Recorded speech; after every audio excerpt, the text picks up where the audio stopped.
Hey, so I was driving yesterday and today thinking about the Yankees, and so some thoughts kind of came to mind about the way I'm processing what's kind of going on, and I want to think out loud and kind of document them and share with some people to see if people are thinking a similar way as I am, or not. So okay, I think the root of the whole thing is front office stuff. I don't think it's Boone. I think it's unfair to blame Boone because to me, Boone is just a gear in the machine. The problem is the machine. It's not a gear. And if you were to fire and replace Boone, well, that's like putting another coat of paint on the car and saying you fixed the engine. It's just there to look good. It's not actually going to do anything because regardless of what the paint scheme is or who the manager is, the machine will still function the same way, and that's the problem. So I don't think it's going to have much of an impact. That would be purely for aesthetic reasons, because I actually don't think he makes a lot of decisions.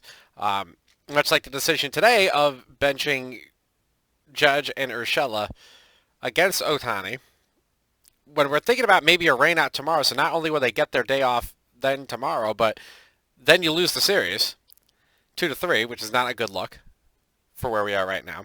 I find it very hard to believe that Aaron Boone, for so many people who say so many good things about him as a baseball mind, um, I find it so hard to believe that he willingly, on his own free will, without any other consent or consult, came up with that decision himself. So, but that is relevant to what I'm going to talk about because it's. Let's talk about the machine. I want to talk about the machine for a sec. I feel like when we say analytics, it's kind of like a bad word. Like analytics are a bad thing. Well, they're not a bad thing. They're a good thing. It's a tool. It's like I've said a lot of times. There's tools, but you can't turn the tool into a crutch. There's a difference. But why are some very analytic teams beating us, and we just can't seem to do well with these numbers in the way that other people are? And I think I can rationalize why.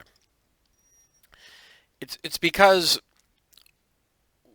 we're the Yankees and the machine. They're playing the probability off of what happened before. It does not. They are not playing what's going to happen. And like here's what I mean by that. Like we had like oh, how about this?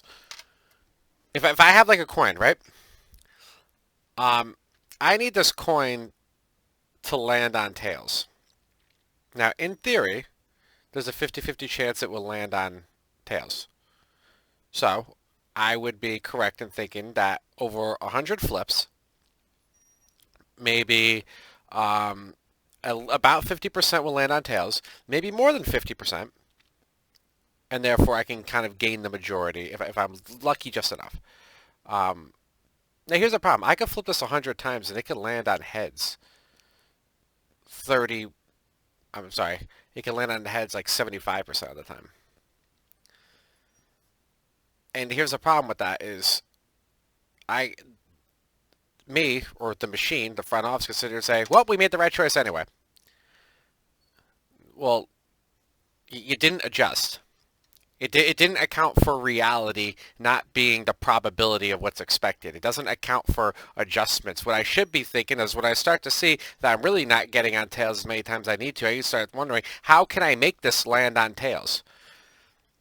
Obviously, it wouldn't be fair if I were to do it like in real time, but you see the analogy. I don't know, can I weigh one side of this? Can I flip it a different way? How can I now make the adjustment to make this land on tails the amount of time I need to land it on tails? Instead of just sitting here thinking, well, it just didn't work out. I'm right. I was right, even though it didn't work. I'm still right, and I think that's the problem. It's the arrogance of the nerds with the pocket protectors, and the system and the machine can never be wrong because they played the problem. But they looked at the chart and said, "Well, this is what the chart said should have happened." Well, when reality, remember, probability is not real. It's likeliness. It's not what's guaranteed to happen. So when you're constantly looking at probability in the way that I think the Yankees do, it's like well, of course you got to keep Glaber there. He's the charts say he's supposed to hit better than this. Well, he's not. So what are we doing? You're just doing the same thing over and over again. You're not making the adjustment. Oh, eventually they'll turn around. They'll turn around. I fully believe that the front office thinks that the Yankees will turn around. Um, I fully believe that, but I also think that they might be wrong unless they start making like real changes. And these changes can come in a lot of different ways. I don't know if it's a motivational thing. I don't know if it's a mental thing. I don't know if it's a physical thing. I don't know the answer to that. But it's like they sit there and they're like, oh no, we got this right. The chart says it's supposed to be better than this. So that over 162 games we will be better because we have to. That they can't fathom that that's not going to happen. Even when it doesn't, they were still right because the chart said that's what was supposed to happen. So they could always refer to the chart and always still be right. That's a problem. That's a lack of accountability. That's how they can get away with saying like, well, of course I'm right. And then I think that there's an arrogance to that really drives me nuts. Where it just seems like they're always playing that probability instead of saying, well, what can we do to make better probability for ourselves? It's like I'm gonna make another like probability analogy. Imagine like a spinner, kind of like some like Wheel of Fortune kind of thing. Let's say the whole circle is green, but 1/3 of the circle is red, and I need this to land on red. In theory, 1/3 of the time is going to land on red. In theory, and I think it's a good ratio to use for this analogy because that's a 300 hitter, 1/3. What happens when it keeps landing on green? If you had the Yankees would just keep spinning and say like, oh no, just keep doing it. Eventually it'll catch up. Okay, but it's not. So how are we going to make the red section on this chart bigger? How are we going to do that? Or how are we going to make sure it lands on red? Are we going to make the red section bigger? Or are we going to finagle the machine to make sure it finagle the wheel and make sure it stops on red? Or it just keeps spinning as is because the chart says that's what's supposed to happen? That's the problem.